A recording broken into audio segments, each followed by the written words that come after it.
మీ అందరికీ అండ్ ఈ వీడియోని వీక్షిస్తున్న ప్రేక్షకులందరికీ భోగి సంక్రాంతి కనుమ శుభాకాంక్షలు. నాసామి రంగ చిత్రాన్ని అయితే నేను ఇప్పుడే చూసేసి రావడం జరిగింది.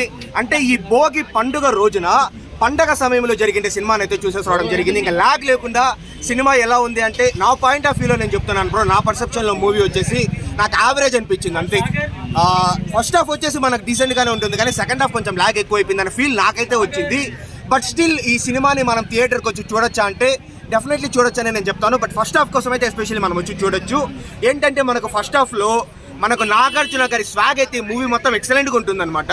ఏంటంటే ఆయన సోక్కాడే చిన్న ఆయన కంటే మూవీలో మంచి స్వాగ్ ఉంటుంది. మాస్గా ఒక పల్లెటూరులో ఉండే ఒక వ్యక్తి స్వాగ్ అయితే ప్రాపర్గా చూపించిన నాగార్జున గారు. నాగార్జున గారికి అల్లరి నరేష్ గారి వాళ్ళిద్దరి మధ్య జనరేట్ అయిన కామెడీ సీన్స్ కావచ్చు, అండ్ నాగార్జున గారు ఆశిక రంగనాథ్ హీరోయిన్ వాళ్ళిద్దరి మధ్య జనరేట్ అయ్యే లవ్ సీన్స్ కావచ్చు, ఇవన్నీ బాగానే ఉంటుంది మనకు ఫస్ట్ హాఫ్లో.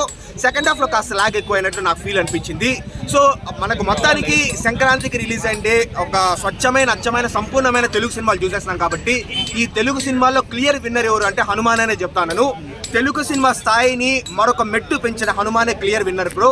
అండ్ హనుమాన్ తర్వాత నాసామి రంగ, సైంధవు, తర్వాత గుంటూరు కారం లాస్ట్ ప్లేస్లో ఉంది. అంటే ఈ సంక్రాంతి అన్ఎక్స్పెక్టెడ్ అనమాట. గుంటూరు కారం ఆబ్వియస్లీ చాలా మంది ఫస్ట్ ప్లేస్లో ఉంటుంది అనుకున్నారు, కానీ అది రివర్స్లో అయింది. సో ఓకే, నాసామి రంగ విషయానికి వస్తే నాగార్జున గారి కోసము ఆశిక రంగనాథ్, అల్లరి నరేష్ గారు వీళ్ళ ముగ్గురు కోసం వచ్చి చూడండి. ముగ్గురు హీరోలను సరిగా బ్యాలెన్స్ చేశాడు. అంటే ముగ్గురు హీరోలు ఆశిక రంగనాథ్ మెయిన్ అనమాట. వాళ్ళిద్దరు ఉన్నారు, కానీ ఏదో ఒక స్క్రీన్ స్పేస్ లో ఒక 10 నిమిషాలు ఉండే ఎక్కువ, అంటే అంతకు మించి లేరు. రాస్తారు కూడా అంత పెద్ద స్కోప్ లేదు. నాగార్జున గారు ఫస్ట్, అల్లరి నరేష్ గారు second, Ashika Ranganath third. And Ashika Ranganath గురించి ఒకే ఒక మాట బ్రో, ఇప్పుడు ఎలా శ్రీలీల సెటిల్ అయిపోతా ఉందంటే, ఇప్పుడు శ్రీలీల వేరే విషయం అనుకోండి, ఐరన్ లెగ్ అంటారు అందరూ. ఆశిక రంగనాథ్ కూడా డెఫినెట్లీ తెలుగు ఇండస్ట్రీలో సెటిల్ అయిపోతుంది అనమాట. ఎందుకంటే అంత మంచి పర్ఫార్మెన్స్, ఆ అమ్మాయి నిజంగా కూడా అందంగా ఉంటుంది కాబట్టి, అందము ప్లస్ టాలెంట్ రెండు ఉంది కాబట్టి ఆ అమ్మాయి డెఫినెట్లీ సెటిల్ అవుతుంది. ఓవరాల్ ఒక ముక్కలైపు నాసామి రంగ నాకైతే యావరేజ్ అనిపించింది. సో ఫస్ట్ హాఫ్ కోసము నాగార్జున గారి స్వాగ్ కోసము, అల్లరి నరేష్ గారి యాక్టింగ్ కోసం వచ్చి చూడొచ్చు.